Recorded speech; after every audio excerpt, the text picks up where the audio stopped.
Ok. Luego pasamos al tercer paso. Questions in the present. A prestar bien atención porque esto es complicado, ¿sí? Vimos antes, recién en el anterior video, que nosotros teníamos preguntas que eran WH y Yes, No, ¿sí? Como que es una diferenciación de preguntas. Tipo, qué sé yo, ¿dónde vivís? ¿Sí? O vivís en el soberbio. Bueno, ahora vamos a ver otra diferenciación de preguntas, que es esta. Las preguntas en presente, ¿sí? Fíjense, acá tengo las dos diferentes que vimos recién, las WH y las que no tienen WH, que son las Yes, No Question. Y acá también tenemos otro par WH y Yes, No Question, ¿sí? ¿Por qué tengo dos grupos otra vez? Bien, un grupo es el verbo to be. El verbo to be en inglés significa ser o estar. Ser o estar no es una acción, sino un estado, ¿sí? Como un estado, como sentir algo o estar en algún lado o ser una cosa, ¿sí? No implica una acción. Por eso es que el verbo to be es diferente a todos los otros verbos. Okay, so the two types of questions in the present que vamos a ver en este tercer video son questions con el verbo to be y questions con other verbs, otros verbos. ¿Qué otros verbos? Cualquier otro verbo que no sea el verbo to be. Okay. El verbo to be, así como lo leen ustedes, no aparece en la oración. Yo no digo I be a student o I to be a student. Yo digo I am a student o digo she is a teacher o digo you are a student. Ok, so si yo uso el verbo to be, uso is, uso am o uso are. Ok, esto yo lo uso en el casillero del auxiliar. Acá no tengo un verbo, ¿sí? Digo, por ejemplo, who is your teacher? ¿Sí? O digo, por ejemplo, when is your birthday? O digo, por ejemplo, where are my keys? Mis llaves. Si yo uso el verbo to be como auxiliar, en la yes, no question, que es la de abajo, ¿sí? No va a empezar con WH, sino que va a empezar con alguno de estos. ¿Sí? Por ejemplo, is Sofía your friend? ¿Sí? Acá no tengo un verbo, ¿sí? Acá sí tengo un verbo. Oh, are your parents from Argentina?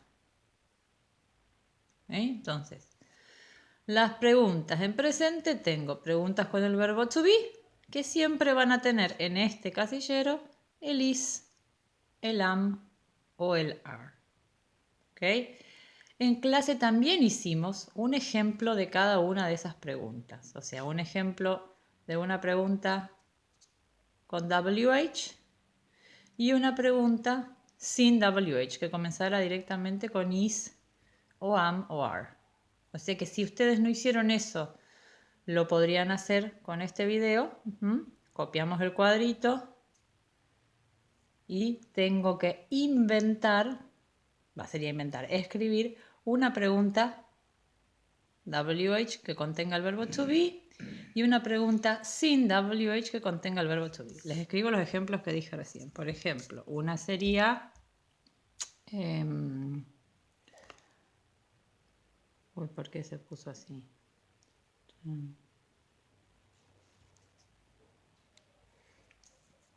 Ok.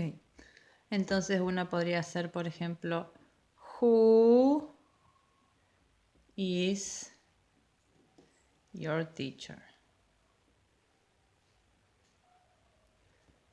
Y una sin el WH podría ser is she a teacher? ¿Sí? Is she a teacher? Verbo to be, 0 estar. No pueden copiar mis ejemplos, tienen que escribir otros, ¿ok? Bueno.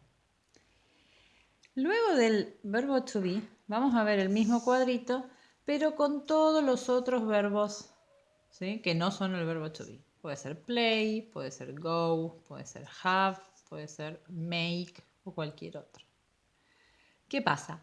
Acá, el casillero del auxiliar no es el verbo to be, sino que es el do o el does. Esto ustedes deberían saber. ¿Cuándo uso do y cuándo uso does? ¿Sí? El does lo uso cuando la persona es he o she. Ahí uso does. Y cuando la persona es you o they, ahí tengo que usar do. Si ustedes no se acuerdan de esto, tienen que revisarlo. Cuándo se usa el do y cuándo se usa el does. ¿Okay? Entonces, aquí en el casillero de auxiliar, donde yo antes usaba el verbo to be, ahora voy a usar el do y el does. Y acá sí tengo otro verbo, que puede ser play, que puede ser go, todos los que quieran. Entonces, ¿cómo armo una pregunta? Con do, con does y un verbo. Por ejemplo, ¿dónde? Where does Pepito play tennis? ¿O cuándo? When does Juanita play volley? ¿O when does Pepito watch TV? Si tengo que escribir una sin el WH, va a empezar con do o does. Does Pepito play football in the afternoon? Do you play volley in the afternoon? ¿Ok? Entonces, así como hicimos un ejemplo acá y un ejemplo acá, vamos a escribir un ejemplo acá. When does Pepito play football? Do they play volley? Tengo que ir casillero por casillero para ordenar las palabras y armar la pregunta. ¿Ok? Entonces me van a quedar 2 ejemplos acá y 2 ejemplos ahí.